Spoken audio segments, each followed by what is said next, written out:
மாநிலத்தை கெடுத்த அதிமுக, மாநிலத்தை கண்டுகொள்ளாத பாஜக, இந்த கள்ள கூட்டணியை மக்கள் அடையாளம் கண்டு கொண்டிருக்கிறார்கள்.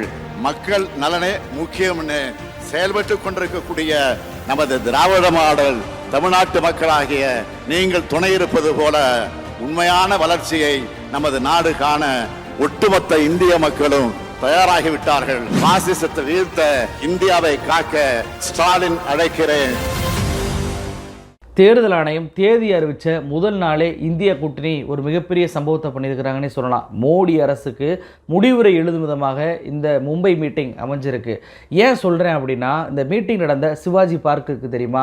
இந்த சிவாஜி பார்க்கை பொறுத்த வரைக்கும் கடந்த 21 வருடங்களாக இங்கே காங்கிரஸுடைய பொதுக்கூட்டம் நடந்ததே கிடையாது. கடைசி எப்போ நடந்துச்சு அப்படின்னா 2003ஆம் ஆண்டு சோனியா காந்தி தலைமையில் தான் இங்கே காங்கிரஸ் கட்சி சார்பாக ஒரு பொதுக்கூட்டம் நடந்துச்சுங்க. அதன் பின்பு 21 வருடங்களுக்கு பின்பு ராகுல் காந்தி இந்த இடத்துல மிக பிரம்மாண்டமான பல லட்சம் பேரை திரட்டி ஒரு பொதுக்கூட்டத்தை நடத்தி இருக்கிறாரு. ஏன் இந்த சிவாஜி பார்க்கில் நடக்கிறத மிகப்பெரிய ஒரு விஷயமா பேசுறேன் அப்படின்னா, எதிர்த்தரப்பான பாஜக தரப்பு சிவாஜி பார்க்கில் பால் தாக்கரே அவர்கள் தான் இந்த தேசத்துக்கான செய்திகளை சொல்லுவாரு. ஆனா இன்னைக்கு காங்கிரஸ் கட்சி ஒரு பொதுக்கூட்டத்தை நடத்தி இருக்கிறாங்க. இது சிவசேனாவுடைய கருப்பு நாள் அப்படின்னு சொல்லி பதற்றம் அடையும் அளவுக்கு இந்த சிவாஜி பார்க் என்பது இந்த பொதுக்கூட்டத்தில் மிக முக்கியத்துவம் பெறுகிறது அப்படின்னு சொல்லலாம். எப்படி கூட்டமே நடைபெறாத சிவாஜி பார்க்கில் கூட்டத்தை நடத்தி காட்டி ஒரு மாற்றத்தை ராகுல் காந்தி ஏற்படுத்தினாரோ, அதே போல இந்த கூட்டம் என்பது 2024 ஒன்றியத்திலும் ஆட்சி மாற்றத்தை ஏற்படுத்தும் அப்படின்னு சொன்னாங்க. ஏன்னா இந்த கூட்டத்தில் பேசிய தலைவர்கள் அனைவருடைய பேச்சும் என்பது மிக மிக கவனிக்கத்தக்க ஒரு முறையில் இருந்துச்சுன்னு சொல்லலாம். இப்படி அந்த கூட்டத்தில் பேசிய தலைவர்களுடைய உரை என்ன, அதில் கவனிக்கக்கூடிய விஷயங்கள் என்ன என்பதை பற்றி இந்த வீடியோவில் பார்க்கலாம். இந்த வீடியோவை முழுமையாக பாருங்க. மறக்காம நம்ம சேனலை சப்ஸ்கிரைப் பண்ணிக்கோங்க. கடந்த ஜனவரி 24ஆம் தேதி யாத்திரையை தொடங்கிய ராகுல் காந்தி அவர்கள் 15 மாநிலம் 100 தொகுதிகள் 63 நாட்கள் பயணம் பண்ணி, அதாவது மணிப்பூர்லேருந்து பயணம் பண்ணி மும்பையில் வந்து நிறைவு பண்ணியிருக்கிறாரு. இப்படி நிறைவு பண்ணக்கூடிய நிறைவு விழா தான் மும்பையில் உள்ள சிவாஜி பார்க்கில் இந்த பொதுக்கூட்டமாக நடந்திருக்கு. இந்த பொதுக்கூட்டம் என்பது வெறும் காங்கிரஸ் கட்சியுடைய நிகழ்வாக நடக்கல, ஒட்டுமொத்த இந்தியா கூட்டணியோட நிகழ்வாக நடந்திருக்குன்னு சொல்லலாம். ஏன்னா இந்தியா கட்சியுடைய எல்லா கூட்டணி தலைவர்களுமே பங்கெடுத்தாங்க. குறிப்பாக ராகுல் காந்தி, சோனியா காந்தி, பிரியங்கா காந்தி, மல்லிகார்ஜுன கார்கே, தமிழ்நாடு முதலமைச்சர் மு.க. ஸ்டாலின், ஃபருக் அப்துல்லா, மெஹபூபா முக்தி, உத்தவ் தாக்கரே, சரத்பவார், ஜார்க்கண்டோடைய சிஎம்ஆர் இருக்கக்கூடிய சாம்பாய் சோரன், ஹேமந்த் சோரனுடைய மனைவியான கல்பனா சோரன், அதே போல் அரவிந்த் கெஜ்ரிவால் சார்பாக ஒரு அமைச்சர் பங்கேற்றிருக்கிறாரு, தேஜஸ்வி யாதவ் பங்கேற்றிருக்கிறாரு. இப்படி நிறைய தலைவர்கள் ஒரு பொதுக்கூட்ட மேடையில் பங்கெடுத்திருக்காங்க அப்படின்னே சொல்லலாம். அகிலேஷ் யாதவ் பொறுத்த வரைக்கும் அவருக்கு வைரல் காய்ச்சல் வந்திருக்கிறதுனால என்னால் பங்கேற்க முடியாது, ஆனால் இந்த நிகழ்ச்சி சிறப்புற நான் வாழ்த்துகிறேன் அப்படின்னு சொல்லி தன்னுடைய சார்பாக ஒரு கடிதத்தை அனுப்பியிருக்கிறாரு. மகாராஷ்டிராவை பொறுத்த வரைக்கும் அங்கே இருக்கக்கூடிய உத்தவ் தாக்கரே கட்சியாக இருக்கட்டும் அல்லது சரத்பவாருடைய கட்சியாக இருக்கட்டும், இதை வந்து உடைச்சு பாஜக அங்கே ஒரு அராஜகத்தை பண்ணாங்க. இந்த அராஜகத்துக்கெல்லாம் முற்றுப்புள்ளி வைக்கும் விதமாக உங்களிடம் எம்எல்ஏக்கள் மட்டும்தான் இருக்கிறாங்க, எங்களிடம் தான் தொண்டர்கள் இருக்கிறார்கள் என்று சொல்வதை போல ஒட்டுமொத்த இந்தியா கூட்டணியுடைய தொண்டர்களுமே மிக பிரம்மாண்டமான அளவில் அந்த பொதுக்கூட்டத்துக்கு கூடியிருக்கிறாங்க அப்படின்னே சொல்லலாம். இதை பார்த்த பாஜக தரப்பு பயத்தில் இது ஒரு கருப்பு நாள் அப்படின்னு சொல்லக்கூடிய அளவுக்கு பேசிக்கிட்டு இருக்கிறாங்க. இந்த பிரம்மாண்ட பொதுக்கூட்டத்தில் பேசின தமிழ்நாடு முதலமைச்சரான திரு மு.க. ஸ்டாலின் அவர்கள் இந்தியா கூட்டணியை பார்த்து ஊழல் கூட்டணி அப்படின்னு சொல்லி மோடி பேசிட்டு இருக்கிறாரு. ஆனால் இன்னைக்கு தேர்தல் பத்திரங்கள் வெளியானதன் மூலமாக பாஜக தான் மிகப்பெரிய ஊழல் கட்சி அப்படின்றது தெரிய வந்திருக்கு. இந்த எலக்டோரல் பாண்ட் என்பது பாஜகவுடைய ஒயிட் காலர் கரப்ஷன் அப்படின்னு சொல்லி பேசினாரு தமிழ்நாடு முதலமைச்சர். அது மட்டும் கிடையாது, எங்கள் கூட்டணி மதசார்பற்ற அதே போல கூட்டாட்சி தத்துவம் உள்ள அனைவருக்குமான அரசாங்கம் அமையும் அப்படின்னு சொல்லி பேசினார். ராகுல் காந்தியுடைய இந்த யாத்திரையுடைய வெற்றி என்பது பாஜகவை ஒன்றியத்திலிருந்து அகற்றி டெல்லியை கைப்பற்றுவது தான் அப்படின்னு சொல்லி பேசியிருக்கிறாரு முதலமைச்சர். அது மட்டும் கிடையாது, அந்த கூட்டமே அதிரும் அளவிற்கு முதலமைச்சர் அவர்கள் ஒரு விஷயத்தை சொன்னார். அதாவது என்னன்னா, மோடி இந்த 10 ஆண்டு காலத்தில் 2 சாதனையை பண்ணியிருக்கிறாரு அப்படின்னு சொல்லி சொன்ன உடனே கூட்டமே அமைதியாக இருந்தாங்க. அது என்ன சாதனைன்னு முதலமைச்சர் சொல்லும் போது ஆர்ப்பரிச்சிட்டாங்க அப்படின்னே சொல்லலாம். அப்படி என்ன சாதனைன்னு சொல்லி முதலமைச்சர் சொன்னார் அப்படின்னா, 1 அவர் வெளிநாட்டுக்கு சுற்றுப்பயணம் போனது, 2 ஃபேக் ப்ரொபகண்டா போலி பிரச்சாரங்களை பரப்புனது அப்படின்னு சொல்லி சொல்ல கூட்டம் வந்து ஆர்ப்பரிச்சிட்டாங்க.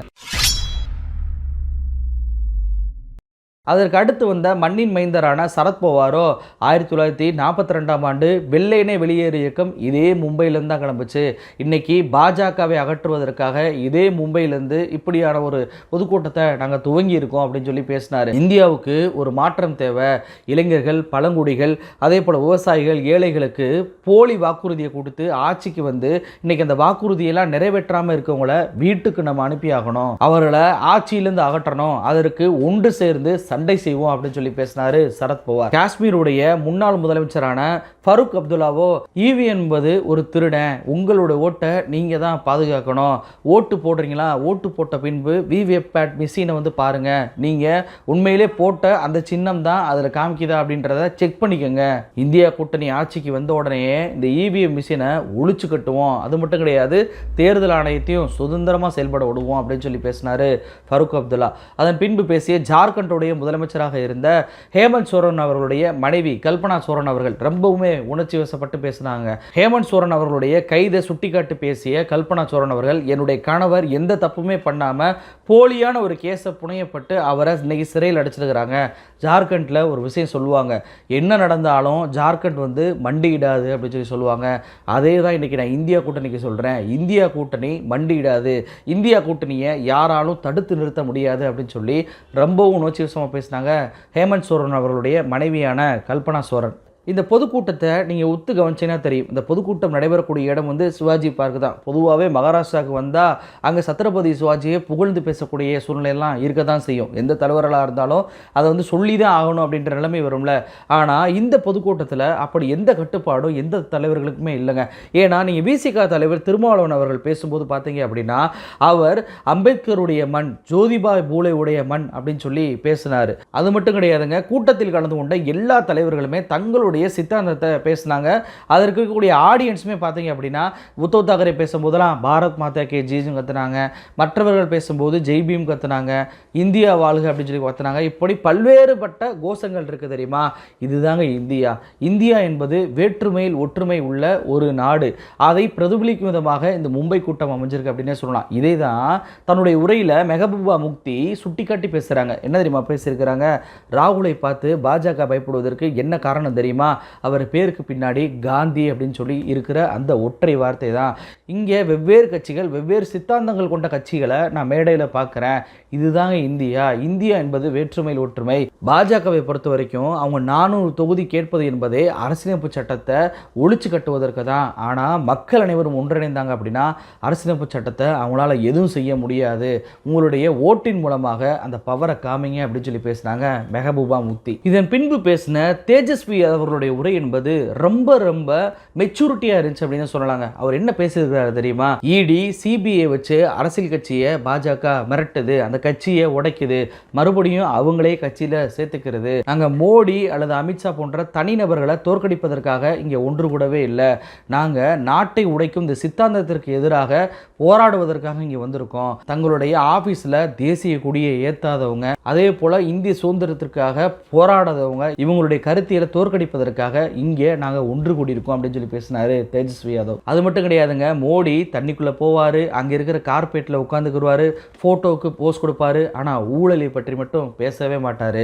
பொய்களையும் போலி வாக்குறுதிகளையும் தயாரிப்பதாக இருக்கட்டும், அதுக்கு ஹோல்சேலராக இருக்கட்டும், அதுக்கு டிஸ்ட்ரிபியூட்டராக இருக்கட்டும், இதெல்லாம் பண்ணுவது பிரதமர் மோடி தான். அவர் பொய்களுடைய ஃபேக்டரியாக இருக்காருன்னு சொல்லி பேசின தேஜஸ்வி யாதவ் அடுத்து சொல்கிறது தாங்க மிக முக்கியமானது. அதாவது மேடையில் இருக்கக்கூடிய உத்தவ் தாக்கரேவும் சரத்பவாரை சுட்டிக்காட்டி அவர் என்ன தெரியுமா பேசினாரு, மகாராஷ்டிராவையாவது உங்களுடைய எம்எல்ஏக்களை மட்டும்தான் மோடி கூட்டிட்டு போயிட்டாரு, ஆனால் எங்களுடைய பீகாரில் என்னுடைய சித்தப்பாவே தூக்கிட்டு போயிட்டாரு, அதாவது முதலமைச்சரான நிதிஷ்குமாரையே தூக்கிட்டு போயிட்டாரு.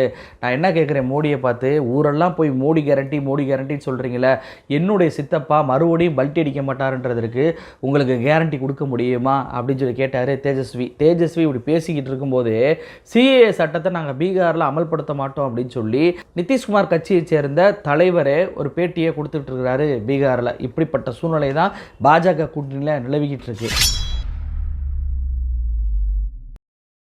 அடுத்து வந்த உத்தவ் தாக்கரே பிஜேபி வந்து ஒரு பலூனு, அந்த பலூனில் நாங்களும் காத்தடிச்சோம் அப்படின்னு சொல்லி நினைக்கும் போது எங்களுக்கு ரொம்ப கவலையாக இருக்குது. மோடி எங்களை குடும்ப கட்சி அப்படின்னு சொல்கிறாரு. ஆனால் மோடியோட குடும்பம் என்ன தெரியுமா? அவரும் அந்த பிரைம் மினிஸ்டர் பதவியோட இந்த நாற்காலி இருக்குது தெரியுமா? இது ரெண்டும் தான் மோடியோட குடும்பம். நாட்டில் சர்வாதிகாரத்தை கொண்டு வருவதற்காக தான் 400 சீட்டு அப்படின்னு சொல்லி பேசிட்டு இருக்கிறாங்க இந்த பாஜக. ஆனால் மக்கள் அனைவரும் ஒன்றிணைந்தா சர்வாதிகாரம் ஒளிஞ்சு போயிடும். அது மட்டும் இல்லைங்க, பாஜகவை பொறுத்த வரைக்கும் ஆப்கி பார் 400 பார் அப்படின்னு சொல்லி தான் பிரச்சாரம் பண்ணிட்டு இருக்கிறாங்க. அதை சுட்டி காட்டும் விதமாக உத்தவ் தாக்கரே என்ன தெரியுமா சொன்னார்? ஆப்கி பார் பிஜேபி தடிபார் அப்படின்னு சொன்னார். அதாவது இம்முறை பிஜேபி ஒளியட்டும் அப்படின்ற ஒரு வாதத்தை வச்சோடனே அங்கே இருக்கக்கூடிய கூட்டம் என்பது ஆர்ப்பரிச்சிட்டாங்க அப்படின்னு சொல்லலாம். ரஷ்யாவில் அதிபர் தேர்தலில் அவருக்கு எதிராக எந்த ஒரு வேட்பாளருமே நிற்க மாட்டாங்க. அப்படிப்பட்ட ஒரு சூழ்நிலையை இந்தியாவில் உருவாக்கணும் அப்படின்னு சொல்லி தான் மோடி நினச்சிக்கிட்டு இருக்கிறாரு.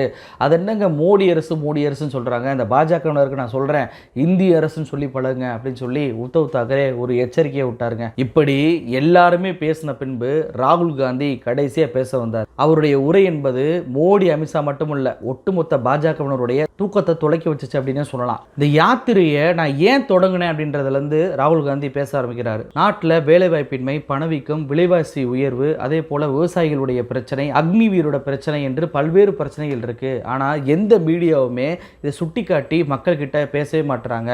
இப்போ மக்கள் படும் துன்பங்களை நாட்டுக்கு சொல்லணும் அப்படின்றக்காண்டி தான் இந்த யாத்திரையவே நான் தொடங்கினேன். எங்களுடைய போராட்டம் என்பது தனிநபருக்கு எதிரான போராட்டம் இல்ல, மோடிக்கு எதிராக மோடியை வீழ்த்த நாங்கள் போராடுறோம்னு சொல்றாங்க. ஆனால் அது உண்மை இல்லை. மோடி என்பது ஒரு முகமூடி தான். ஒரு பாலிவுட் ஆக்டரை போல அவரை கடலுக்கு கீழே குதிங்கன்னு சொன்னா குதிப்பாரு, வானத்து மேல பறங்கன்னு சொன்னா பறப்பாரு.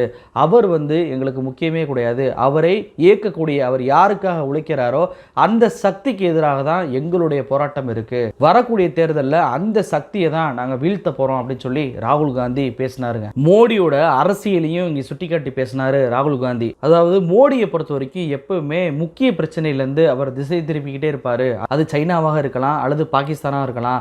திடீர்னு வந்து மக்களை எல்லாம் விளக்கத்தை சொல்லுவார். திடீர்னு ஃபோனை எல்லாம் சுவிட்ச் ஆன் பண்ணி லைட்டை காமிங்கன்னு சொல்லுவார்.